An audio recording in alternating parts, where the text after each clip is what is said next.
introductions really quick, but we're doing a different format for you guys. We're doing this series of lightning talks on 3 different topics, so hopefully it'll keep things interesting and keep you guys awake. So my name is Pete Kazanjy. I'm the founder of Modern Sales. It's the nation's largest sales operations community. I'm Noah Goldman. I'm the host of the Enterprise Sales Podcast. I'm Bartlett, and I run inside sales for ZocDoc. ZocDoc, just down in Soho. Okay, great. So we're going to get to the first topic here. I'm talking about sales hiring first. And so one of the things that I've noticed as a founder turned sales leader is a consistent failure in organizations is while they treat their they treat their lead to cash process very analytical, and Ev will get into this in a little bit here, they don't really think about their sales hiring process as analytically and as operationally excellent. And so the thing I wanted to talk about here, where are they here? Are they at? Click. Oh, there we go. Sorry about that, guys. It was on here. The thing I want to talk about is how to approach that in an operationally effective way, because it's very important. Because the one thing that you walked out of here with was that the one learning I would want you to come out of here with is that you can run your sales hiring process as effectively as you can run your sales organization, and that it's one of the highest leverage things you can do in order to scale your revenue. So let's talk about a couple of these things here. So first, foundations for success. Much like in your selling process, you need to have certain foundations before you can scale out. The same is totally true in the sales hiring process. On the slide here, I kind of do a little bit of analogies to it. So your ideal customer profile in selling, the analogy in hiring would be your hiring profile. It's really important to have a crisp understanding of what the characteristics are that you're looking for in your reps, whether it's what industry they're coming from, their level of seniority, et cetera. The second thing that you want to understand is what your qualification criteria look like and what your screening approach is going to be. The third thing is what is your demo? I call it demoing, but what does your assessment process look like? Are you doing written screens? Are you doing presentation screens? This needs to be something that you have nailed down before you start operationalizing things. And the last thing is pricing or compensation. A lot of times folks don't necessarily go into that in a very intentional fashion, but the same way that you have to be thoughtful about your pricing of your product in order to make it such that you can unit economically profitably sell your product, the same is true with your reps. You can't pay somebody $150,000 a year to sell a bunch of $500 widgets unless they're selling a ton of them. So you just have to be really intentional about that. So then the next thing is, once you have those foundations in place, the important thing to do then is to when you're scaling that up, is to have good process. So we all are super intimate with CRM in order to run a process excellence sales lead to cash process. Same is true in hiring. Got to have an ATS. You got to have good CRM or ATS hygiene in order to understand where your candidates are at, where they're falling out of the pipe, et cetera. Related to that, if you do have good hygiene with respect to your candidate CRM, your ATS, you're going to have a good understanding of what your funnel metrics look like. How many candidates do I need to come into the top of the funnel to get to how many screens, to get to how many interviews, to get to how many offers, to get to how many hires? If you don't have that nailed down, you're going to be flying blind the same way you're flying blind if you don't have that nailed with respect to your pipeline. And then the last thing is, this is actually where folks mess up a lot, is having an important operational cadence. So you can have all that stuff that we talked about nailed down already, but if you don't have a good operational cadence, the same way that you do in your sales organization of stand-ups, team meetings, metrics reviews, et cetera, you're going to find yourself, again, flying blind. So having weekly meetings with your recruiting organization, and then even up-leveling those funnel metrics, the sales hiring funnel metrics, into e-staff meetings, so you understand that indeed the funnel up here that turns into the reps that are going to be managing the funnel down here, that's actually very vital. So those are the things that I wanted to cover right there. Comments here, gentlemen? I got a quick question. I think when we think about sales process, we have training for sales managers and sales reps. A lot of companies don't have the bandwidth or time to do the same thing for the recruiting process. How do you make time for that? Who does the training? That's a great point. It totally should be on the slide. That's going to be the next iteration. That is a really good point. I think that leaving that up to chance is probably a recipe for non-success there. I guess as a founder and as VP of sales, that's just something that I've done myself, but I haven't had a large enough sales organization to think about like that meta layer. I think that's probably, that would be the iteration. How do you guys do that at ZocDoc? It's a question we're looking to solve right now. I've seen in previous companies, they do like hiring certification where you get trained on a set of traits and questions to ask. I think it just comes down to how many resources you have and whether you get that done with your senior sales leadership or whether you have kind of like a recruiting team that has that training function built in to certify your sales managers doing the interviewing. Killer. Do you have anything you want to add, Noah? Well, yeah, this probably falls under operational cadence, but I think I'd also want to know about sourcing. Yeah. You know, making sure that top of the funnel is brought in on a consistent basis. And that's usually done in a very helter-skelter kind of way, like who knows who, and you know, in order to keep that machine running, you need to have top of the funnel coming in pretty consistently. True. I'll add that to the slide for next time. There we go. Okay, Ev, yours. Go. All right, so going from recruiting process to a much more exciting topic, metrics. So let's see where the button is. green guy. Green guy, one button. So what I want to talk a little bit about is two things. What should you be tracking in your metric stack and how you should be iterating on that metric stack to get to next level metrics. It's not something that happens right out of the gate. So we're going to start with that top part, what to track. First I want to talk about why. Jason Jordan mentioned this earlier. A lot of what you see on this top row is from Jason Jordan's book, so I would check it out, Cracking the Sales Management Code. But really, tracking these metrics is so that you can figure out what works, so that you can coach your salespeople to do the tactics that work, and your team can be more productive. Next is how. I think the real key in how to build a metric stack is to think more about the relationships between these stages and less about a single set of metrics to be looking at. So if you look at the first one, it's really about the relationship between your sales inputs, which might be emails, might be calls, mid-stage outputs, which might be access or connect rates and meetings, and your revenue, which is business results, or for those of you that are in a SaaS business, lasting results, right? That's the churn and whether they're upsellable to large amounts of revenue later. So it's really about understanding the relationships. I got 3 tips as you go through this process. I stole this one from Pete. Do it with intention. So don't just steal metrics from other companies. What they track works for them, it might not work for you. So you really need to go through this process for your sale, for your market, for your price points, and find this out for yourself. I think it's a really important journey of figuring out what levers are going to work for your business. I think be patient would be my second tip. We've got our sales enablement team here in the house, and I've seen them wait up to 3 months just to make sure we have a large enough end size of data before we jump to conclusions too soon.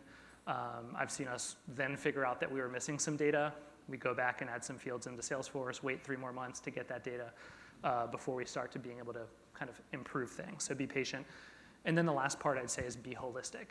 Like, don't think about making a single number go up, because unless you're looking at all the other stages of your pipeline, it may not be as good as you think it is. So always look at the kind of the stages before it and stages after it before you kind of yell eureka and claim to have a lever that's going to drive growth in your business. So that's how I would approach the what to track. Notice I'm not really telling you specific metrics or specific numbers. Honestly, I think it doesn't really matter. If you are thoughtful about what metrics you track in each of these buckets, it's a good starting point, and the real key is how you improve and how you iterate from that kind of bare bones starting point. Every startup takes a wild guess on day one. So let me jump into the how to iterate. The first step here is really add more input metrics. Right? You may be looking at your connect rates, and you may say, hey, these 2 reps have different connect rates, but one is much more productive. Maybe it'd be useful to understand what point of contact these connect rates are working with. Maybe one has more influencers, one has more decision makers. So you'll go back to your Salesforce team, you'll add those fields in, you'll track more data. Maybe only then will you be able to figure out what the actual insight or the kind of the best practices that drive these results. Once you do that, isolate the best practices. So you can simply walk across the room, sit on the floor, watch people that have higher conversion rates, and maybe you can copy that. My guidance here is just beware of superheroes. Some sales reps just have freakish talents. Maybe it's crazy rapport building. Maybe it's the ability to pick out the best leads from a batch. Those are going to be hard skills to scale. Right. So look for skills that kind of your average seller can do, because that's where you're going to get the most mileage on your team. Once you've isolated those best practices, next you want to teach them to other people on the sales floor and see if you can increase productivity. I think the key learning that I would take here is create or find role models.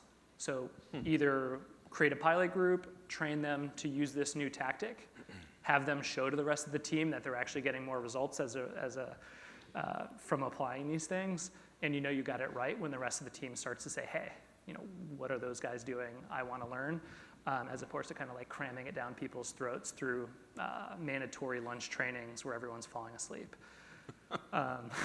So that's the training step. And then the last step, I think this is the step everyone wants to skip to, especially in a conference like this where there's so much tech flying around. I would never recommend automating things until you've actually rolled it out to your team manually, and the team continues to do that thing, right? Until they believe that this best practice is actually driving results. And so instead of buying software first and then cramming your process into it, figure out the process that converts highest for your team. And then if they like it, they're going to be thrilled when you bring in software that'll help do that thing faster, more, whatever it is. So that's kind of my last pointer for the how to build your metric stack. I want to add something there. I think that the thing at the bottom here, the iteration process, I think that the visualization of how it is a process is really important here.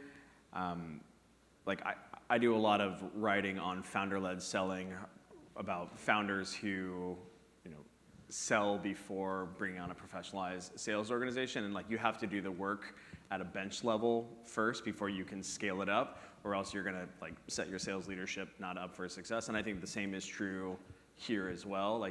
Even if you start very, very basic around manually instrumenting things, put it on the whiteboard. It could even just be pieces of paper where people are recording connects or meetings or what have you.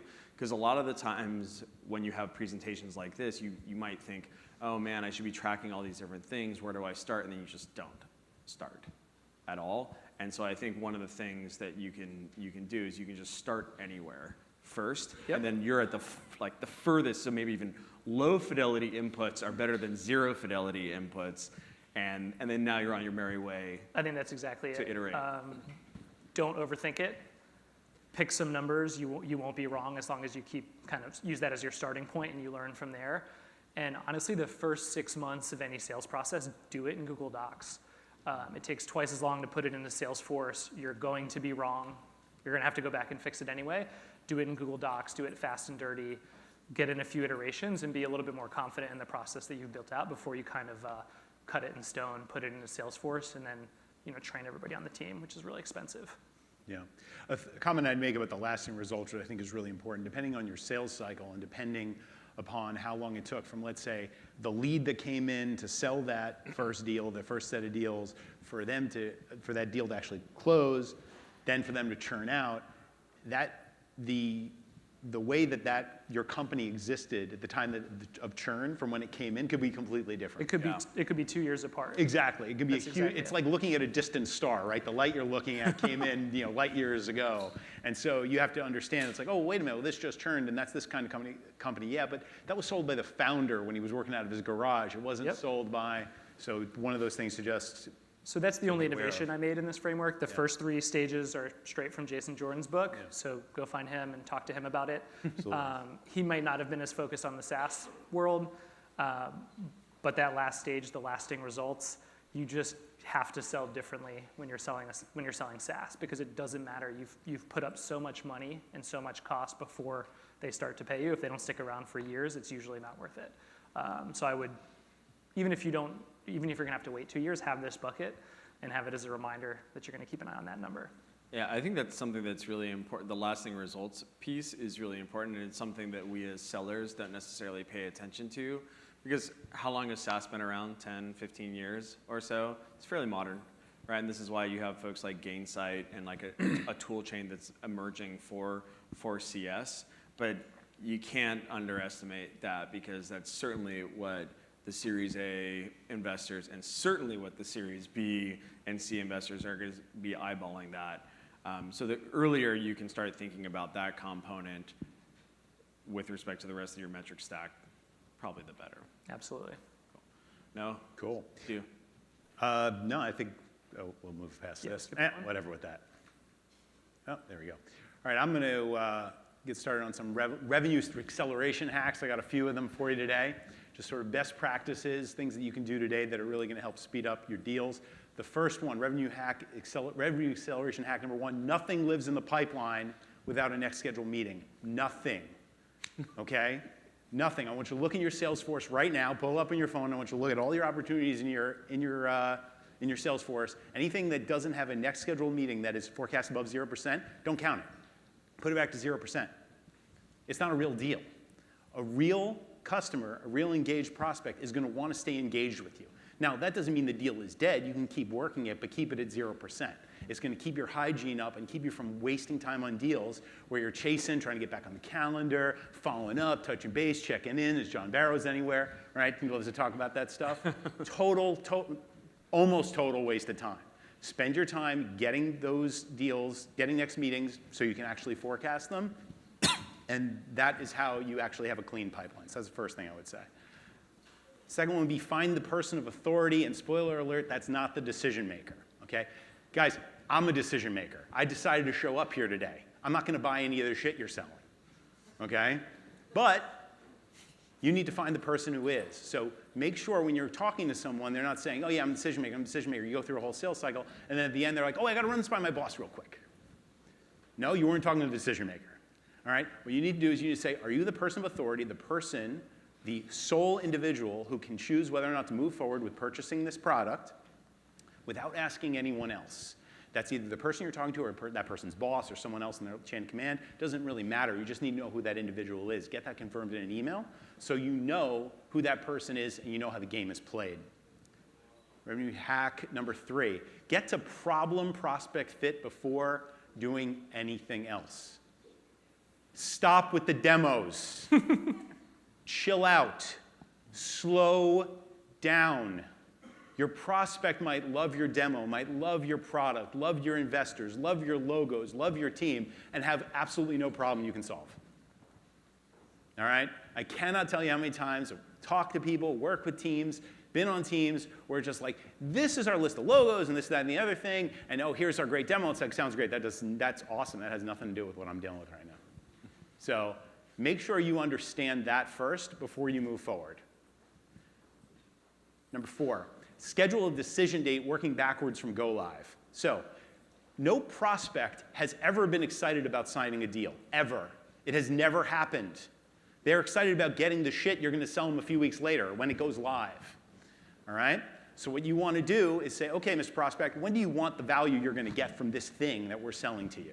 And he's going to say, ASAP. Okay, well, ASAP isn't a date, so when do you actually want that? June 1st, sounds great. Okay, so June 1st, so we need to work backwards from that. It's going to take a few weeks of implementation, a few weeks of security review. Contract has to be signed before that. Prior to that, you need some sort of legal review, things like that. Then you have the decision date. All right, you need that decision date on the calendar. You need a decision meeting on the calendar.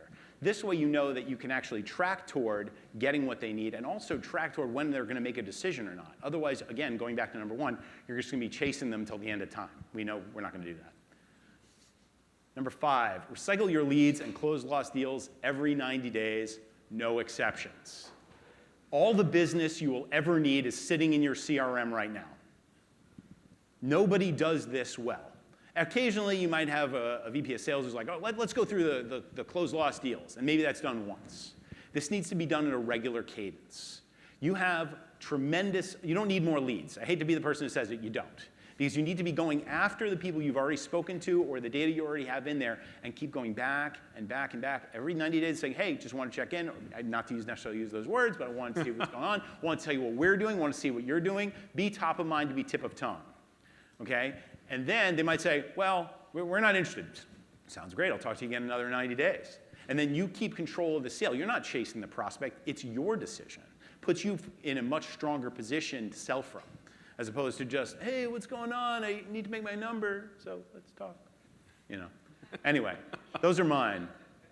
On that last one, this is something that that we did quite a bit at my prior company, TalentBin, where we had that realization, like, holy mackerel, there's all these closed loss opportunities that are sitting in here that we spent all this SDR resources putting on the calendar way back when, and they're just kind of hanging out. And so we started something called Resurrection. We made it sound way more highfalutin than it was.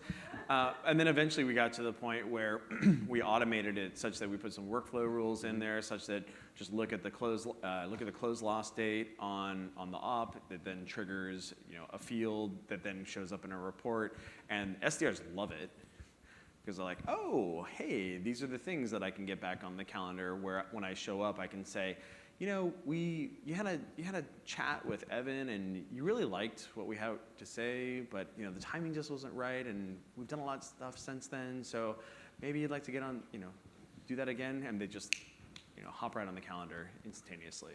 So that's like a super important thing, and the SDRs love it. I mean, we're in the same boat. Phil, who runs sales enablement for outbound team, just went through this, figured out having a ReEngage strategy is the right thing to do. I think the flip side of that he would point out is sometimes people get lazy and ReEngage too much and don't put anything new in the funnel. So I'll caution you to kind of look at the flip side of that advice. The question I had for you was the decision maker question. I think there's the group of inexperienced sellers who kind of don't even know that that's a thing and they're still getting duped. Then there's that group of people who know it's a thing. They're asking questions. They're like, I really think this is the decision maker, and then it turns out not to be. What are some different ways in which you can pressure the contact or the point of contact you have to really fill out if it's the truth? Because I think, like you said, so many of them are like, yeah, the buck stops with me until the bill comes. And I don't. No, I get it. You ask the question. You ask the question of, are you the person who can choose to move forward with this product without asking anyone else? That's the key. That is the question. And it's very hard to squirrel out of that. And then you send a recap email that says, you said that you were the person of authority, done, whatever. And then you have that back. Now you have it in writing. Or they say, yeah, it's my boss. And then you say, okay, it's your boss. And then, of course, that starts a whole other series of questions, which is, okay, it's your boss. How is that decision made collectively? You're not just going to run that by them at the staff meeting. Presumably you have some sort of a process. You need to have that outlined so you have insight. Because otherwise, you might be wasting time. And again, an engaged prospect will answer these questions. Yep. They want the value that you are selling. Again, Can you ask that question too early? Do you have to build up trust before you're going to get a? I think you have to be in a point where you have to be in a point where you're actually in a sales cycle, an agreed upon sales cycle. You can't just be like, I don't believe in BANT, and you'll hear a lot of people saying, oh, let's ask the BANT questions early on. Again, first, problem prospect fit first.